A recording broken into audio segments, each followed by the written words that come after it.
শায়েখ, আমার অভাব দূর হয় না, মনে হয় যেন অনেক কামাই রুজির পরেও জীবনে বরকত আসে না।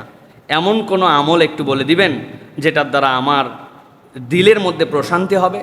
প্রিয় ভাইয়েরা, আলহামদুলিল্লাহ, ইমানদার তার সাধ্যের মধ্যে চেষ্টা করবে। কামাই রুজির জন্য ইমানদার তার সর্বোচ্চ প্রচেষ্টা করবে।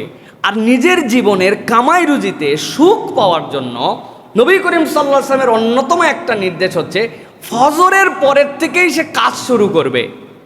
ফজরের পরের কাজের যে বরকত, এটা আপনার প্রাচুর্যতার জন্য অনেক বড় নিয়ামত।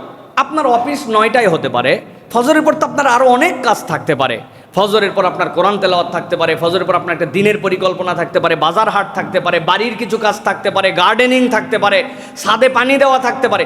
ফজরের পরের থেকে সে অ্যাক্টিভ হয়েছে। ভাই, সব সময় না পারলেও মাঝে মাঝেও তো মানুষ পারবে, তাই না? সপ্তাহে 4-5 দিনও তো পারবে।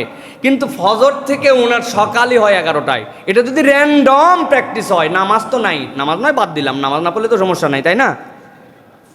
প্রিয় ভাইয়েরা, আল্লাহ আমাদেরকে বোঝার তৌফিক দান করেন। আর আমি আপনাদের কাছে একটা দোয়ার কথা বলি, এই দোয়াটা একটু আমল করেন। নবী করিম সাল্লাল্লাহু আলাইহি ওয়াসাল্লাম জেনে বুঝেই মনে হয় আমাদের জন্য এই দোয়াটা শিখিয়েছেন।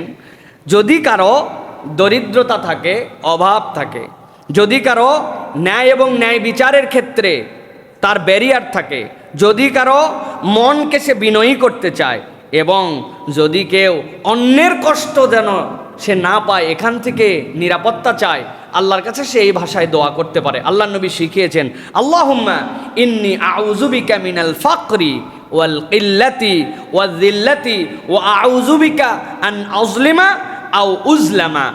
আল্লাহ, আমি তোমার কাছে দারিদ্রতা থেকে মুক্তি চাই। আল্লাহ, আমি তোমার কাছে ইল্লাত থেকে, প্রাচুর্যতার অভাব থেকে মুক্তি চাই। মানে আমার দিল টানে এই জিনিসটা আমি নিব, কিন্তু কোনো কালেই আমার সক্ষমতা হলো না। আল্লাহ, আমার এইটুকু অন্তত দিও যে আমি যেন আমার রেঞ্জের মধ্যে এই জিনিসটা নিতে পারি, অ্যাফোর্ড করতে পারি। আল্লাহর কাছে এইটুকু চাওয়া। এরপরে আল্লাহর কাছে কি চেয়েছে? আল্লাহ ওয়া জিল্লাহ, আল্লাহ অপমান অপদস্থতা থেকে তোমার কাছে হেফাজত চাই। আর দুইটা ইউনিক জিনিস থেকে তোমার কাছে পানা চাই, ও আউযু বিকা আন আযলিমা আও উযলামা। আমি কারো প্রতি জুলুমকারীও হতে চাই না, কারো দ্বারা আমি মাজলুমও হতে চাই না। এই দুইটা থেকে আমাদেরকে হেফাজত করো। বলেন আল্লাহুম্মা আমিন। পড়েন তো, আল্লাহুম্মা ইন্নী আউযু বিকা মিনাল ফাকরি ওয়াল কিল্লাতি ওয়াল যিল্লাতি ওয়া আউযু বিকা আন আযলিমা আও উযলামা। আল্লাহুম্মা আমিন। ইনশাআল্লাহ এটা প্র্যাকটিস করেন।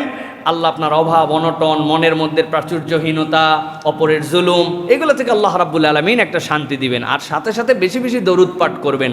দরুদ পাঠ করলে অন্তরের মধ্যে একটা ভিন্ন রকম শান্তি আসে। প্রাত্যহিক আমলে ঢুকায় ফেলতে হবে। মিনিমাম 100 বার করে আমি দরুদ শরীফ পাঠ করে দিনে, দুনিয়া একদিক আমি একদিক, এই আমল করেন। ইনশাআল্লাহ আল্লাহ রাব্বুল আলামিন আপনার দিলে শান্তি দিবেন। আমার খুব ভয় করে মুসিবত থেকে বাঁচতে এবং পরিবারের নিরাপত্তা লাভের জন্য আমল শিখিয়ে দিন।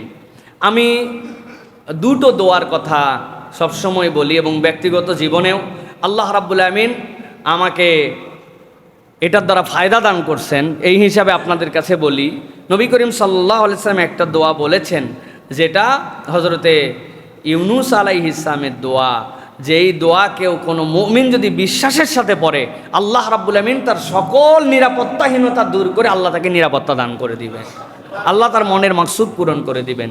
লা ইলাহা ইল্লা আনতা সুবহানাকা ইন্নী কুনতু মিনাজ জালিমিন। আমরা এটা পড়ি না, এটা একটা বিশাল দামি দোয়া। লা ইলাহা ইল্লা আনতা সুবহানাকা ইন্নী কুনতু মিনাজ জালিমিন। এইটা আমাদেরকে পড়ার চেষ্টা করতে হবে প্রিয় ভাইরা। আর 2 নম্বর, আল্লাহুম্মা ইন্নী আসআলুকাল আফিয়া ফি দীনি ওয়া আহলি। এটা আদাবুল মুফরাদের ভিতরে এটার ব্যাখ্যা আসছে যে আল্লাহ, আমি আমার দ্বীনের ব্যাপারে এবং আমার পরিবারের ব্যাপারে তোমার কাছে নিরাপত্তা চাই। সুবহানাল্লাহ হামদি। দ্বীনের ব্যাপারে মানে কি? আল্লাহ আমার দ্বীনদারি, দ্বীন পালন, দ্বীনের হুকুম আহকামের মধ্যে আল্লাহ এটার সাথে কোনো কিছু যেন ব্যারিয়ার না হয়। আমার জিন্দগিটা এমন হয়ে গেছে যে আমি দ্বীন পালন করতে পারি না। হুজুর, এমন অফিসে চাকরি করি জোহরের নামাজ পড়তে দেয় না, বিদেশে গেছি সব জায়গায় এগুলো প্রশ্ন করে মানুষ। আল্লাহ তুমি আমার দিনের ব্যাপারে তোমার কাছে আফিয়াত চাই, আর আমার পরিবারের ব্যাপারে তোমার কাছে নিরাপত্তা চাই। এই দুইটা দোয়া করেন, আল্লাহ রাব্বুল আমিন ইনশাআল্লাহ পরিবারকে নিরাপত্তা দান করবেন, আমাদের দিলের মধ্যে অশান্তি দূর করে দিবেন। আর দ্বিতীয়ত শয়তানের একটা ওয়াসওয়াসা আছে ভাই, অনেক সময় মানে শয়তান আপনাকে সবসময় ওয়াসওয়াসা দেয়, মনে হয় আমার কি হয়ে যাবে, এই বোধহয় কি হবে, এই বোধহয় আমার বাচ্চার কি হবে, আরও দুনিয়ার লোক চলতেছে উনার ওয়াসওয়াসা, এটাও শয়তান আপনাকে প্রতারিত করে। এই জন্য সকাল সন্ধ্যায় গা বন্ধ করা, সকাল সন্ধ্যার আজকারগুলা চালু রাখতে হবে, যাতে শয়তান আপনাকে ওয়াসওয়াসাতে দুর্বল না করাতে পারে। অধিকাংশ মানুষের মনের মধ্যে শয়তান ওয়াসওয়াসা দেয়, আসলে কিছুই হয় না, কিন্তু শয়তান সবসময় টেনশনের মধ্যে রাখে, আছে না ভাই? কয় ভাই খুব টেনশন, বলে কি জন্য? কয় তা জানলে আপনাকে বলি, কেন টেনশন করতেছে তাও জানে না, এই রকম টেনশন। আল্লাহ রাব্বুল আমিন এখান থেকে আমাদেরকে হেফাজত করুক প্রিয় ভাইয়েরা।